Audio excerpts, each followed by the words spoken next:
Poštovani gledaoci, program prekidamo zbog najnovijih vesti. Prirodno izvorište vode umesto Dobrovodice ugroženo je usled klimatskih promjena i ljudskog faktora.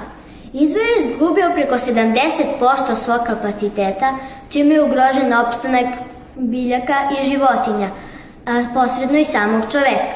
Na licu mesta je naš reporter Izvorinka Spasić. Izvorinka, recite nam, kakva je situacija u Dobrovodicama? Pozdrav Nado, situacija u Dobrovodicama je jako loša. Izvor pitke vode je usled posljedica globalnog zagrevanja u alarmantnoj opasnosti. Da situacija bude još gora, na pojedinim mestima izvorišta su građani bacali smeće i plastične flaše, za koje, kao što znamo, potrebno i do 1000 godina da se u potpunosti razgrade. Izvorinka, kakve su prognoze u vezi budućnosti izvora? Nažalost, prognoze nisu nimalo optimistične. Stručnjaci kažu da će stanje biti još gore ako se hitno nešto ne preduzme. Potrebno je očuvanju ovog i sličnih izvora uključi cela zajednica, ali svako od nas kao pojedinac. Studio. Izvorinka, hvala vam na izveštaju. Mi se sada vraćamo u studiju.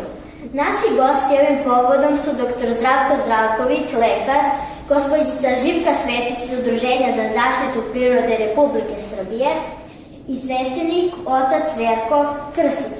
Tema emisije je, naravno, značaj zdrave vode za čovekovo zdravlje kao i njeno očuvanje. Doktore, recite nam, zašto je voda toliko bitna za čoveka? Jednostavno, voda čini 2/3 našeg tela. Naš mozak ne može da funkcioniše bez vode. Ona reguliše telesnu temperaturu, transportuje hranljive materije i kiseonik kroz telo. Jednom rečju omogućava nam da se krećemo, dišemo i mislimo. O tome koliko je voda značajna za čovjekovu higijenu suvišno je govoriti.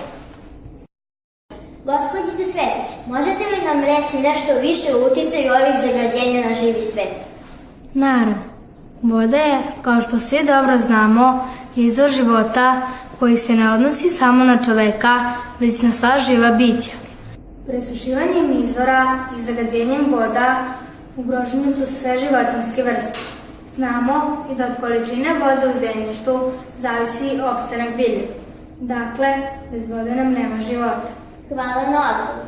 Oče Verko, možete li nam reći nešto više o etičkoj strani ove priče, odnosno o tome koliki je značaj vode u pravoslavnoj crkvi?